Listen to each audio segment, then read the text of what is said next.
You know, I was here a year ago, and already we were talking about what we could do together in defense. But of course, we also know that Canada is right now living through a defining geopolitical moment. Over the past year, we've seen rising protectionism, growing economic fragmentation, and increasing instability among many of our closest allies and trading partners. The decisions coming out of Washington last winter made one thing unmistakably clear. Canada cannot afford to be passive in a world that is changing so quickly.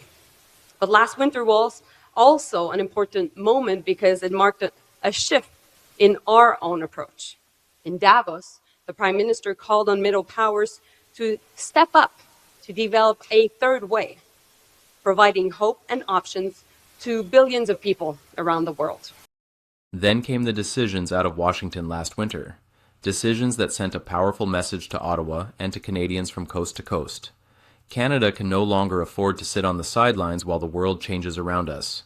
But last winter wasn't just a wake-up call, it was also a turning point. Speaking in Davos, Prime Minister Mark Carney called on middle powers like Canada to step up and help build a new path forward, a third way that could offer stability, opportunity, and hope in an increasingly uncertain world. And those aren't our words. Those are the words of one of Canada's most senior cabinet ministers, Melanie Joly.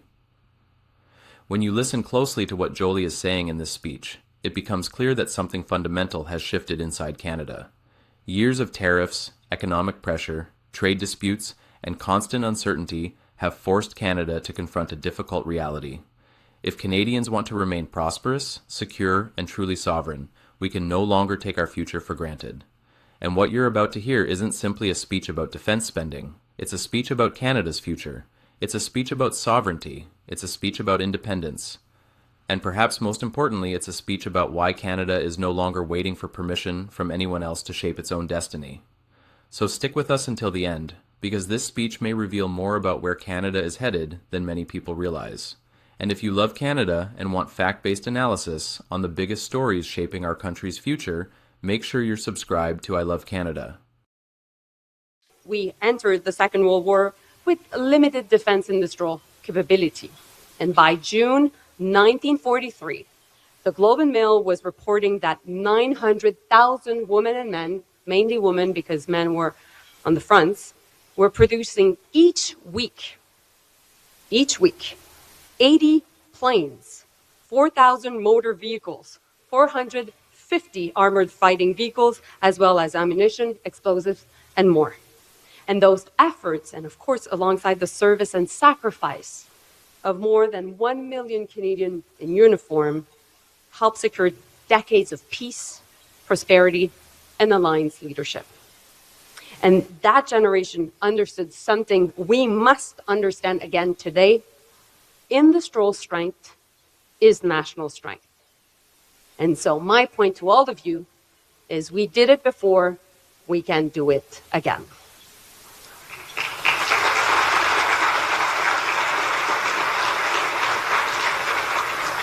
And a year ago, when I was before you at the time, we were talking about achieving our 2% NATO spending target. Well, good news, we were able to do so within also the last fiscal year. We also were able to do many things together. This is the point many people overlook. Melanie Joly isn't bringing up Canada's history simply to look back at the past. She's reminding Canadians of something that's always defined this country. When Canada faces major challenges, we don't back down. We don't panic, we get to work, we build, we innovate, and we find a way forward. And that mindset seems to be shaping how Ottawa is responding to the economic uncertainty and political pressure we've seen coming from Washington. Rather than retreating, Canada's leaders are increasingly focused on strengthening the country, investing at home, and preparing for a future where Canadians have greater control over their own economic and strategic destiny. We want Canadian technology not only developed here, but deployed globally. And we want Canadian workers building the capabilities that will define the next security era. But government cannot do this alone. Of course, we needed to do it together This is not a short-term initiative. It is a nation-building project for this decade and beyond. And if we get this right, Canada will not only adapt to a changing world, we will be able to shape it. We will be more sovereign in our decisions, more competitive in our economy, more resilient in the face of global uncertainty, and more united in defending our national interests and our values. That is the task before us. Now, let's just do it. Thank you so much. Pay close attention to the word that keeps coming up throughout this speech: sovereignty, not dependence, not relying on others. Sovereignty, the ability for Canada to make its own decisions based on Canadian interests and Canadian priorities. It's a theme that runs through nearly every major announcement coming out of Ottawa right now. Whether it's defense, trade, energy, or economic policy, the message is increasingly consistent. Canada wants greater control over its own future and greater confidence in its ability to chart its own course in an increasingly uncertain world. Through Innovative Solutions Canada, the Department of National Defence alone has procured over $125 million for Canadian companies, mostly SMEs, since the month of March only. So, of course, also 3 months ago, imagine that, only 3 months ago, we launched our now famous Defense Industrial Strategy, the most important industrial strategy since the Second World War. Why do I say that? Because it has the biggest budget, $500 billion to create 125,000 new jobs across the country. And we will develop IP here, intellectual property here, by Canadian, for Canadians, but also for the world. For years, Canada faced criticism for not investing enough in its own industries and long-term productive capacity. But what Melanie Joly is talking about here goes far beyond simply purchasing equipment or signing defense contracts.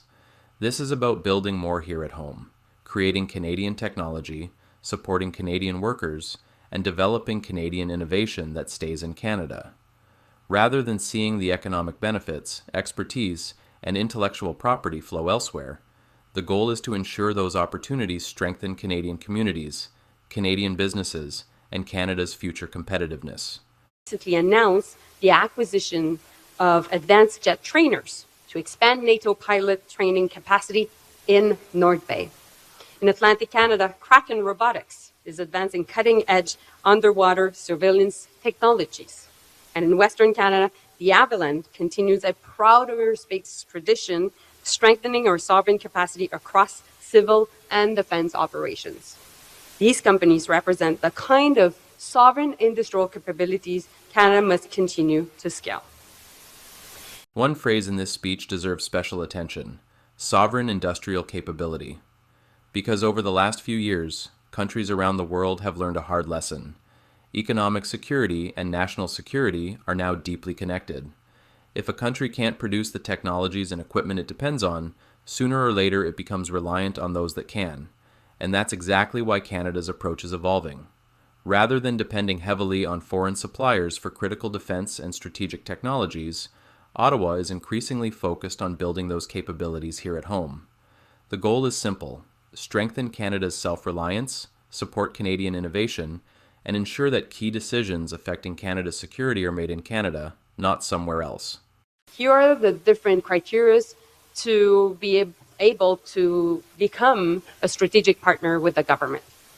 First, Canadian companies must be, companies must be Canadian, contribute to key sovereign capabilities, and demonstrate strength in development and commercialization. They must have a proven track record of delivering complex projects, creating good jobs in Canada, obviously, and succeeding in global markets, or credible potential to do so. And above all, they must be trusted partners, operating with integrity and in line with Canadian values. When a company is identified as a strategic partner, it sends a clear signal. This is a firm we will work closely with to deliver on Canada's most important defense and security priorities. So this is a national security decision. And we know this is a major shift. We will choose our strategic partners wisely, and decisions won't be taken lightly, and expectations will be great. This may be one of the most important moments in the entire speech. Listen carefully to the language Melanie Joly keeps returning to: Canadian companies, Canadian expertise, Canadian values, and Canadian security priorities.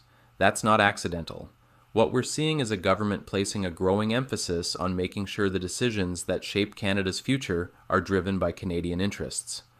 Whether it's defense, technology, supply chains, or economic development, the message is becoming increasingly clear.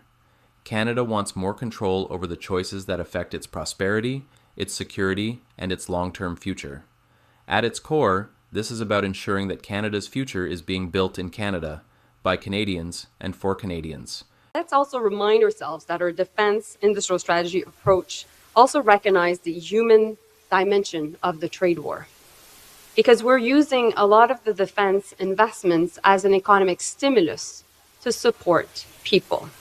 It will support workers and communities as they navigate the impacts of the tariffs, certainly in the auto sector, in heavy manufacturing, in steel and aluminum, by creating jobs for them.